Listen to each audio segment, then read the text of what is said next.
Assim como cai a chuva do céu e não torna para lá, mas rega a terra, dá a semente e o pão ao que come, assim é a palavra que sai de minha boca. Não volta para mim vazia, mas realiza aquilo para o que foi enviada. A partir de agora, você vai ouvir uma palavra que pode mudar completamente sua vida.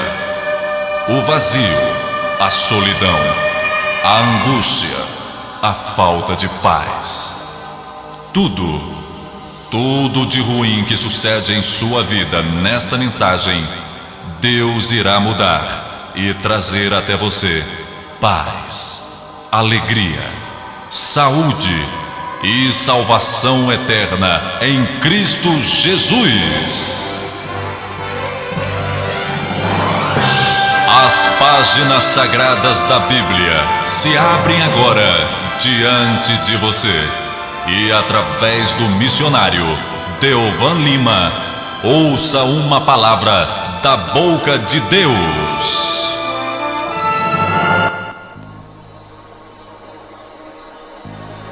Muito bem, hoje eu quero refletir com você sobre aquele episódio no deserto, quando Moisés levava todo aquele povo em direção à terra prometida. Muitas coisas aconteceram ali, você lembra disso? Um povo difícil, não é? E certa vez, Deus enviou sobre o acampamento dos hebreus uma praga. E você às vezes pode pensar, meu Deus, mas eu fico pensando e imaginando por que o Senhor faria algo assim, lançaria sobre o povo que ele teve tanto trabalho de libertar daquela escravidão. Foram 10 pragas terríveis no Egito, a destruição daquela nação, daquele exército, o mar se abrindo e todas aquelas coisas extraordinárias. Para quando chegar no deserto, ele lançaram uma praga de víboras venenosas, serpentes terríveis, que se arrastavam pelas tendas e entravam por debaixo das tendas e picavam as pessoas, de maneira que havia uma grande mortandade.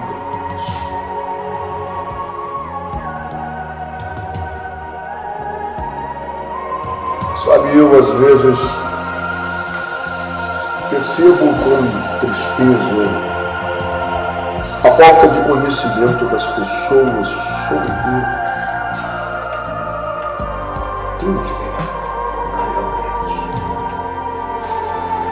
Esse engano levará milhares de pessoas ao inferno. Não é uma opinião. E nada que eu faça ou você faça vai mudar isso. E é vazio de pregarmos, é na intenção não de mudar uma profecia, porque isso está escrito na palavra de Deus, que milhares, a grande maioria esmagadora será enganada. Enganada em que sentido? O engano é esse, é saber quem é Deus. O engano é esse, é esperar que Deus tenha um caráter de uma forma, uma personalidade moldada pelos próprios conceitos de alguém, e de repente ele se dá conta de que Deus não é aquela pessoa, de que ele não é aquele ser que alisa a iniquidade, o pecado das pessoas e que está pedindo que as pessoas entrem, por favor, no seu trono, no seu reino de qualquer maneira, estejam ao redor do seu trono de qualquer forma, porque ele quer companhia de alguém, ele quer uma multidão ao seu redor. Não importa a conduta, não importa o caráter, não importa a personalidade, não importa as perversões e as taras que essa pessoa tenha na sua vida, mas Deus quer a companhia dessa gente de qualquer maneira. Deus é amor, eu não tenho dúvida disso. A Bíblia diz: provai e vede que Ele é bom. Mas também diz que Ele é fogo consumidor. Que Ele não tem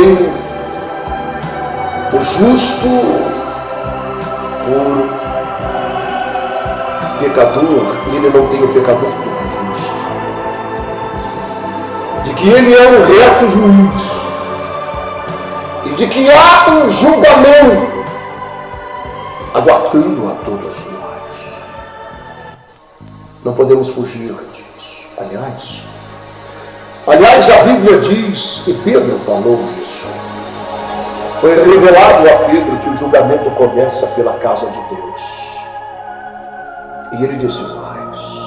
E ele disse: se é com dificuldade que o justo se salva, aonde você acha que comparecerá o ímpio pecador?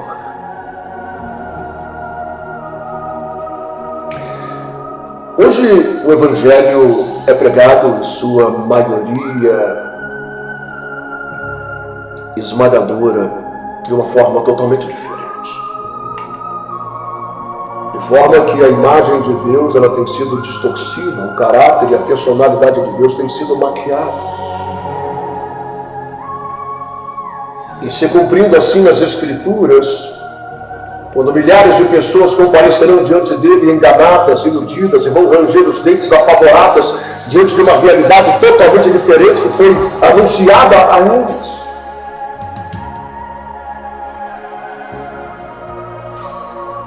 Sabe, há um texto na Bíblia Sagrada que lhe impacta. E diz assim: horrenda coisa é cair nas mãos, não do diabo.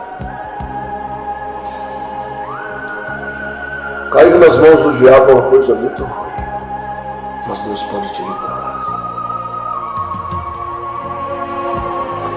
Quantos feiticeiros, macumbeiros, gente que estava prostrada na lama de Satanás, com a vida condenada, desgraçada, miserável, cheia de doenças, de praga, de moléstia, uma vida de miséria, mas a mão de Deus os resgatou desse poço de lama, e hoje são homens e são mulheres de Deus, santificados pela presença do Espírito Santo. E a vida deles mudou de maneira radical, como é transformada a água para o vinho. Horrenda coisa é cair nas mãos de um Deus vivo. Sabe por quê? Porque quem pode te livrar? Quem pode te safar? Ou quem pode te livrar de uma decisão que Deus tomar pela sua vida? São Pedro? A Virgem Maria? São Gabriel? O arcanjo Miguel? Satanás? Sabe, a palavra de Deus, ela nos dá uma recomendação muito saudável. Ela diz assim que aquele que se constituir, e eu quero lembrar isso a você, meu irmão e minha irmã, que me ouve pela rádio ou me vê na internet ou na gravação desse DVD. A palavra de Deus, o apóstolo Paulo, ele esclarece e ele diz que aqueles que se constituírem amigos desse mundo, preste bem atenção. Você não precisa nem ser amante, basta ser amigo. Aquele que se constitui, que tiver laços de amizade, de carinho, de companheirismo com as coisas desse mundo, e é por isso que Paulo, ao escrever aos Romanos, ele disse: rogo-vos, pois, irmãos, não vos conformeis com esse mundo, ou seja, não permitam que esse mundo venha vos comprimir e vos moldar conforme os seus padrões. Transformai-vos pela renovação da vossa mente, para que possais experimentar a boa, perfeita e agradável vontade de Deus. Esse é o vosso culto racional. apresenteis os vossos corpos como um sacrifício vivo, santo e agradável. Mas preste atenção. Paulo está falando de coisas sérias.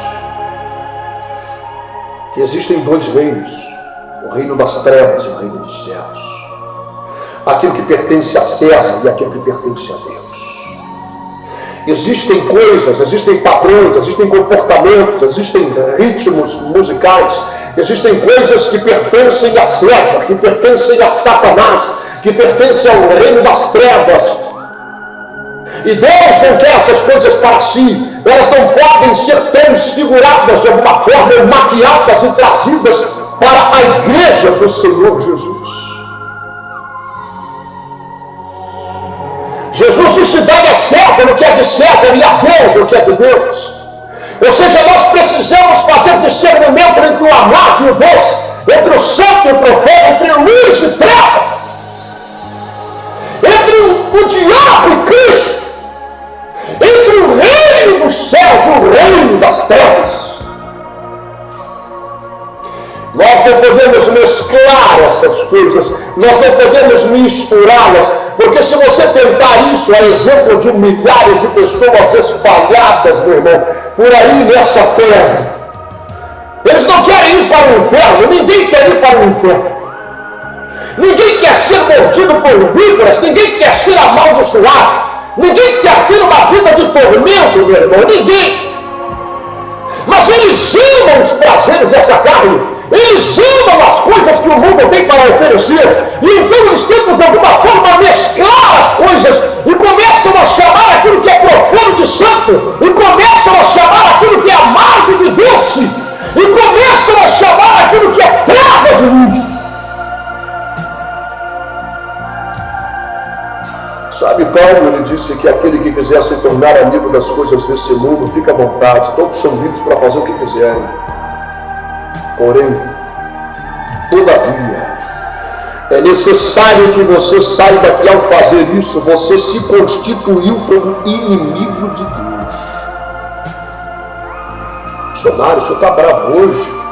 Eu esperava uma palavra que falasse de amor para me incentivar, me entusiasmar.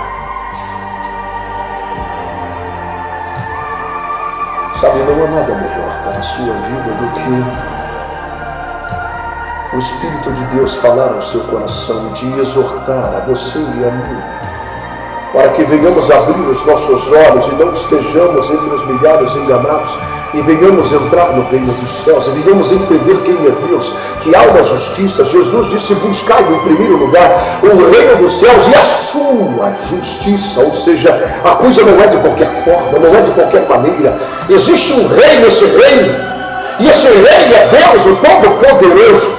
E ele tem os seus próprios conceitos e ideias e padrões de vida, que se nós não nos adequarmos a isso, Jesus disse a Nicodemos: não é uma questão de religiosidade, Nicodemos, não é uma questão de decorar versículo bíblico, Nicodemos, não é uma questão de deixar a barba longa branca crescer para apresentar-se como um profeta. É necessário que você venha nascer de novo, é necessário um milagre, é necessário uma obra realizada pelo Espírito de Deus.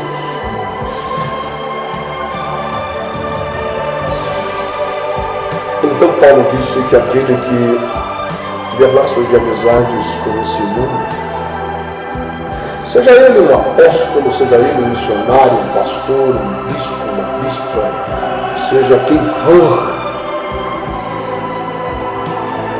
ele constitui-se a si mesmo inimigo de Deus. E sabe de uma coisa? É isso que o diabo quer. Eu vou lhe dizer uma grande verdade: o diabo é inteligente, ele não é burro, ele perdeu sua glória, Deus o baniu, mas não arrancou dele a inteligência. Preste atenção, ele conhece a Bíblia, ele conhece a Deus mais do que eu e você e todos nós juntos.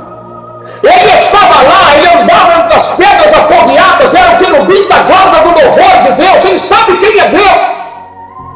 Ele sofreu a consequência amarga de seus atos, foi banido de lá, pela sua rebeldia, pela sua conduta.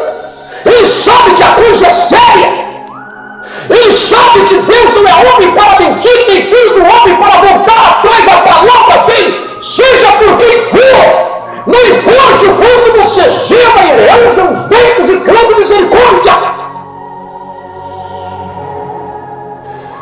diabo sabe que não é inimigo suficiente, capaz e feroz e poderoso para me vencer e vencê-los. Não, ele não é. Ele sabe que Deus é maior e pode nos livrar de todo laço, de toda mortandade, de toda seta inflamada. Ele sabe. Mas ele sabe que se nós tivermos um inimigo muito mais poderoso do que ele, estaremos perdidos para sempre. Ele está pensando no próprio Deus. Que se ele conseguir de forma estratégica, como um jogador de xadrez, mover as peças ao redor de nossa vida e fazer com que venhamos ter laços de amizade. Não, você não precisa sair da igreja. Não, você não precisa largar o público. Você não precisa encher a cara de cachaça e nem injetar droga na veia. Você não precisa ir para São Paulo e começar a morar na Cracolândia. Não, você pode ficar na igreja. Você pode carregar a sua Bíblia e você pode dirigir a sua igreja. Mas se você tiver laços de amizade com o mundo, Satanás moveu as peças ao teu redor e ele fará com que o próprio Deus seja teu adversário. E aí, meu irmão, você compreenderá toda a intensidade, toda a violência, toda a força da expressão bíblica quando ela diz: horrenda coisa é cair nas mãos de um Deus vivo. Sabe que ele é vivo? Ele não é uma imagem esculpida pela mão e pela vontade humana que você pode dar na cara dele e ele não fala nada, ele não escuta nada, ele não faz nada. Ele é apenas objeto de veneração, mas ele não faz absolutamente coisa nenhuma. Não, ele é um Deus vivo. Fala, age, executa justiça. Ele tem os seus padrões de moral, de caráter, de personalidade, a ponto de estar escrito no livro do Apocalipse, e o próprio Jesus disse isso a João na ilha de Patmos: escreve, João. E maldito seja aquele que acrescentar alguma coisa que eu estou te revelando, e maldito seja aquele que tirar alguma coisa daquilo que eu estou te revelando agora.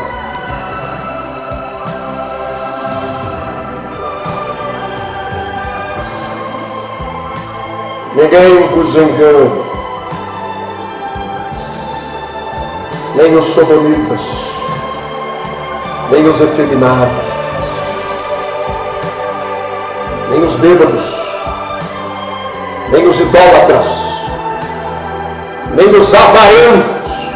Olha só. Às vezes você fica pensando assim: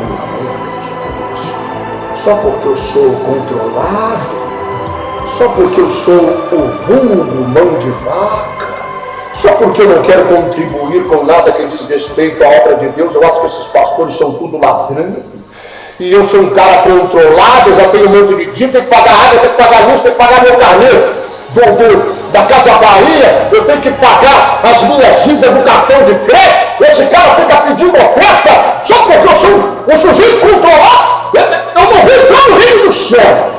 Sabe, a Bíblia Sagrada diz, meu irmão, eu não estou me ameaçando com nada, eu estou pregando o Evangelho, quer você creia nisso ou não, vá para a Bíblia, abra as Escrituras Sagradas e veja se eu estou mentindo falando a verdade. A Bíblia diz que o avarento ele é idólatra, porque o seu dinheiro, seja muito ou seja pouco, nem que seja um trocadinho, você pode ganhar uma bicharia, mas você pode ser um avarento. E o avarento ele idolatra o próprio dinheiro. Ele não crê, isso é algo profundo, porque na verdade ele não crê em Deus, ele não crê nas promessas dele, ele não crê na provisão de Deus, ele não crê que Deus nada deixará faltar, que ele abrirá as janelas dos céus, que ele fará com que nosso celeiro se encha e transborde nosso cálice. Ele não crê que Deus tem capacidade para isso. Nem o avarento, nem o que mente e pratica mentira. Sonário, mas uma mentirinha. A coisa é tão estreita dessa maneira,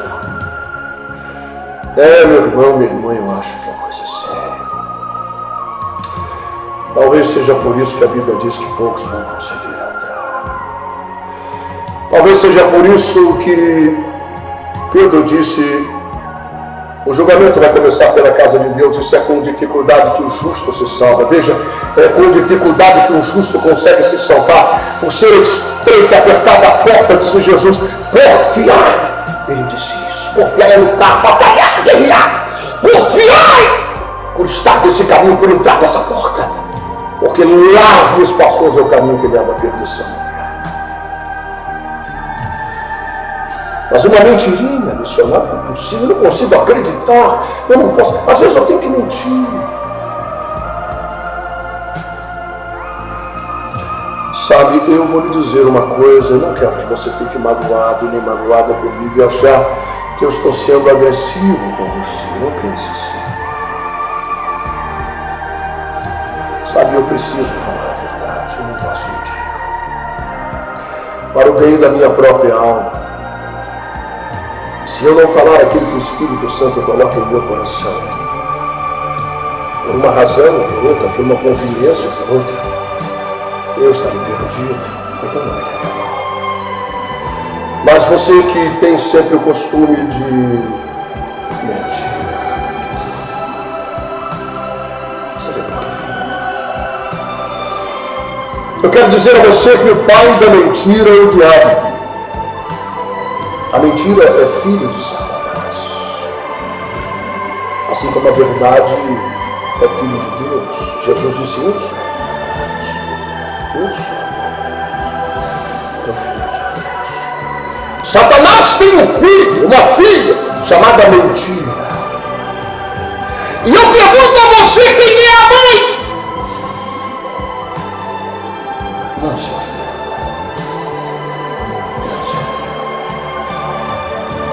Porque se você está ouvindo isso, é tempo de você mudar e começar a fechar a tua boca e dizer, Senhor, passa o teu sangue na minha boca. Porque hoje eu descobri que a minha boca recebe o sêmen do diabo, que é o pai da mentira, e na minha língua é gerada a filha de Satanás, que é a mentira. Você não precisa ficar apavorado ou apavorada por essa razão. Basta mudar. Basta crer no poder do sangue derramado na cruz. Basta consagrar sua vida. Basta clamar que o azeite do Espírito Santo venha encher o teu cálice. Que você não esteja entre os muitos enganados, meu irmão. Não se iluda com isso. Jesus disse que ninguém nos engane, os mentirosos não vão entrar. Mas quem é mentiroso? O que é mentira, missionário? Às vezes eu só falto com a verdade, ou eu às vezes apenas não digo a verdade. Qual é o conceito de mentira, meu irmão? É o seguinte, vou te dizer uma coisa, quem vai julgar é Deus. Se você não tem medo desse julgamento, vai em frente, compareça dentro do trono dele com a tua vida do jeito que você quiser. Mas se você tem temor, esse é o princípio da sabedoria, cuidado. Peça ajuda ao Espírito Santo de Deus, que a coisa parece que é séria.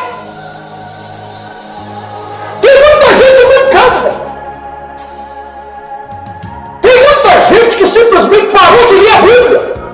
Eles vivem uma outra coisa, aquilo que Paulo chamou de outro evangelho.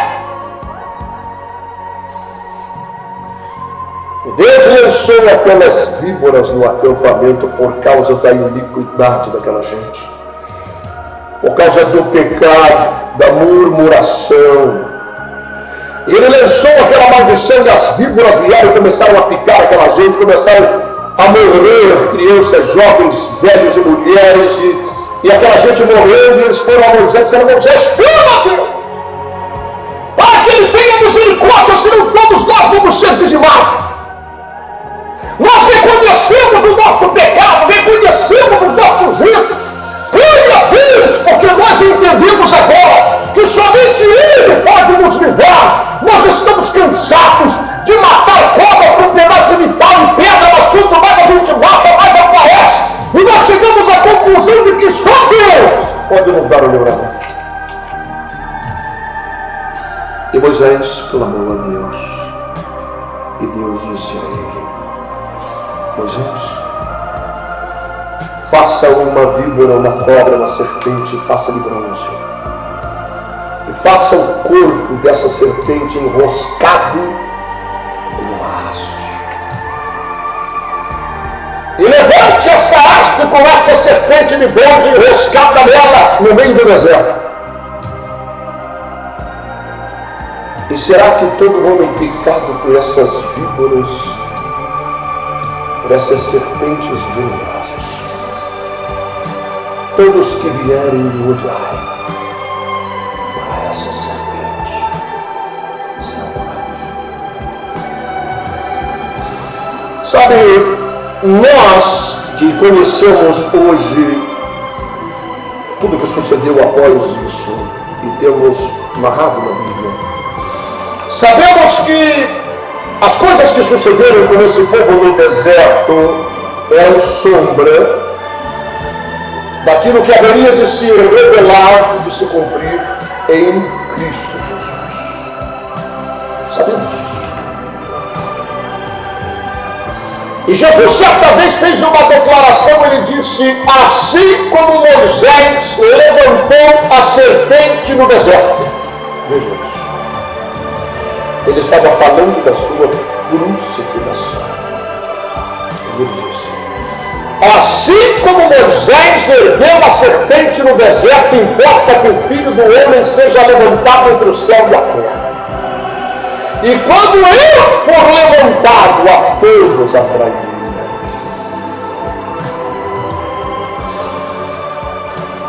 Ele estava falando de sua morte na cruz.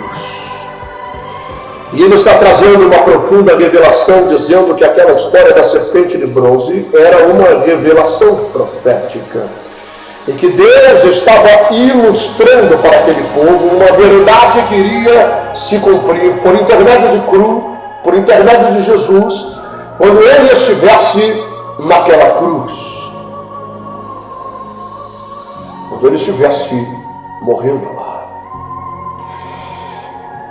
Bem, você pode achar uma figura estranha, a figura de uma serpente, ser comparada de alguma forma com Cristo. A serpente personifica e ilustra e representa a iniquidade, o pecado, o veneno e a morte. Porém, é necessário lembrar a você que exatamente isso que estava acontecendo naquela cruz. Ele levou sobre si, ele disse: a todos atrairei a mim. Ele levou sobre si as maldições e as dores e as enfermidades e as moléstias e toda espécie de pecado, toda a imundícia cometida pela raça humana, dos que haviam vivido antes e viriam viver posteriormente àquele momento, toda a iniquidade da raça humana do passado, do futuro e do presente se converge sobre o corpo de Cristo cravado naquela cruz.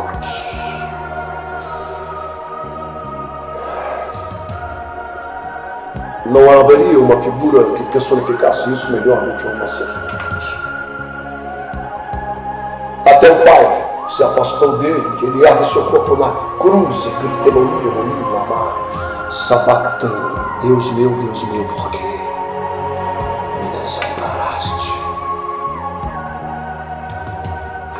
Não há nenhuma comunhão entre luz e treva, e naquele momento Jesus era treva, ou seja, o pecado veio sobre ele, tudo estava sobre ele, ele estava pagando o preço, ele estava recebendo toda essa maldição, e ao mesmo tempo liberando através de seu sangue o perdão, liberando através do seu sangue a solução. O justo estava morrendo pelo injusto, o que nunca cometeu pecado estava morrendo para que eu pudesse viver e para que você pudesse viver. Então aquela gente mordida pela cobra, aquela gente mordida pela serpente, e que trazia na corrente sanguíneo o veneno da morte, ao chegarem ali e olharem para aquela serpente, elas eram saradas miraculosamente, sem dizer nada, apenas obedecendo e olhando, e sabendo que dali, daquela haste, daquela serpente erguida entre o céu e a terra, estava a solução, estava a cura, estava o livramento. alimento vindo de Deus, eles eram sarados. Eles eram curados. Mas sabe de uma coisa? Eu vou lhe dizer. Passaram-se os anos. E você sabe o que esse povo fez? Eu vou lhe dizer, eles começaram a adorar a serpente de bronze erguida na face. Estou lhe dizendo isso. Eles começaram a venerar a serpente. Eles começaram a cultuar a serpente de bronze, chamaram de Deus, Deus tem. Até que muitos e muitos anos mais tarde, um rei chamado Ezequias pegou uma marreta e destruiu aquela serpente de bronze, esmagalhou ela toda e foi abençoado por Deus por ter tomado essa atitude. Veja isso. Veja o que aconteceu com essa serpente. Veja a ignorância das pessoas em relação àquilo que Deus ele faz. Veja a sagacidade do diabo quando ele quer com que as pessoas pensem que estão se prostrando diante de algo que a Deus pertence, quando na verdade estão se prostrando diante de Satanás. Mas missionário, a serpente foi Deus que mandou fazer. Mas não para ser idolatrada ou venerada de alguma forma, mas para que as pessoas pudessem ver por detrás daquela simbologia a obra redentora que Deus executava em suas vidas.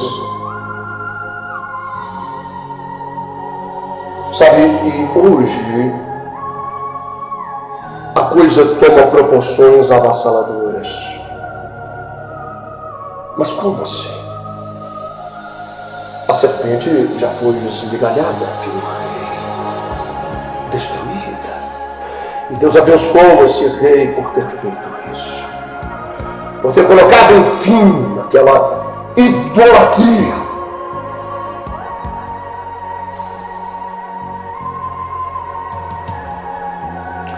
Você sabe, essa é a tendência do ser humano. Nós queremos algo que pode ser apalpado, de preferência que tenha boca e não fale, de preferência que tenha ouvido e não ouça nada que a gente fala, de preferência que não tenha, que tenha mãos, mas que não estenda, não age, não faça nada. E você lembra que no deserto do Sinai, aos pés do Monte Horebe, ou Monte Sinai, aquele povo pegou os colares e pulseiras e brincos que ganharam dos egípcios e botaram no fogo e esculpiram a imagem do boi que come erva e disseram uns aos outros: esse é o nosso Deus que nos tirou do Egito. Moisés subiu lá no monte e morreu lá em cima, nós nem sabemos, já tem mais de 40 dias. Então esse é o nosso Deus, nós vamos sair daqui, vamos para Canaã. E entraram na farra e deram lugar à carne, a todo tipo de imundícia. E você sabe do que aconteceu quando Moisés mandou derreter aquele bezerro de ouro e jogou goela abaixo daqueles homens. E muitos morreram, o chão se abriu e morreu vários. Mas o que eu quero dizer a você é que as pessoas querem isso. Elas não querem um Deus que lhe fale dos seus pecados, que exija mudança, que exija transformações. Elas querem apenas um operador de milagres. Elas querem alguém que tenha poder de mover o sobrenatural para que elas venham alcançar os seus próprios objetivos de vida, os seus próprios projetos de vida. Elas não estão buscando uma transformação no seu caráter, na sua personalidade, ficarem livres de suas imundícias e nascerem de novo, serem novas criaturas e entrarem no reino do céu. De maneira que hoje a matéria-prima já não mais é o ouro dos egípcios ou o bronze da serpente erguida no deserto. Os versículos da Bíblia Sagrada, mutilados e distorcidos de todo o contexto da Bíblia, são a matéria-prima desses livros. A própria palavra de Deus. E eles fabricam os seus deuses. Eles fabricam o seu Deus conforme eles querem, conforme os seus conceitos e conforme os seus próprios projetos de vida. E eles dizem, esse é Deus, e aqui está, e eu vou provar que ele é Deus.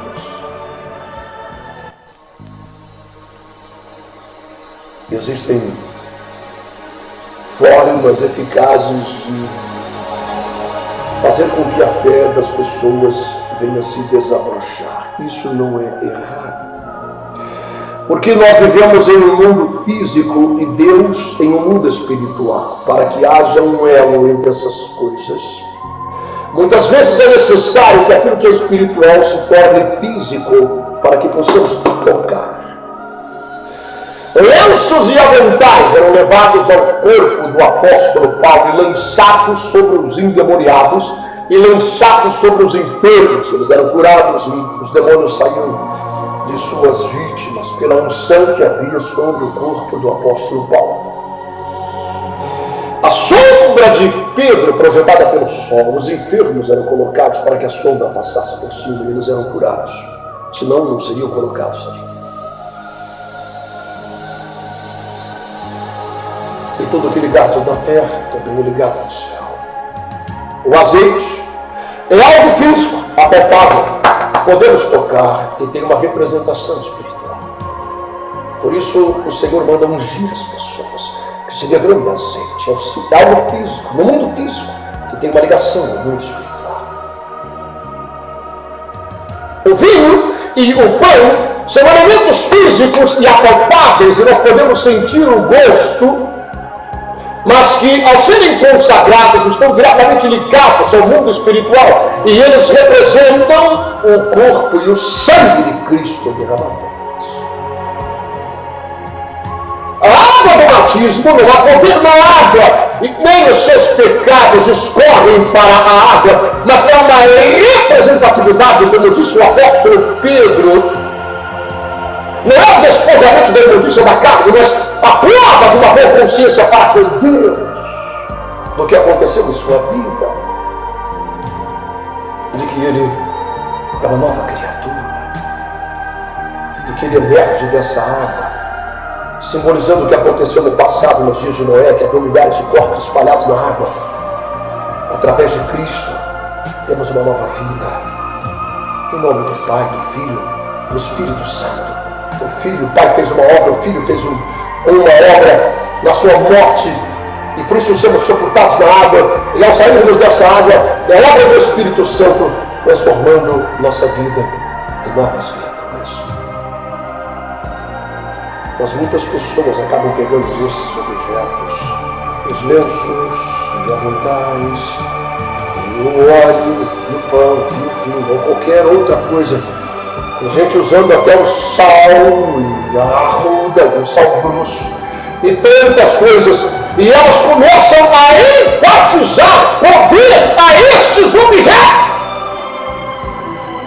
de maneira que a fé das pessoas começam a se desvirtuar de Cristo, se desvirtuar de Deus, e começar a se apegar a esses objetos como fonte do milagre.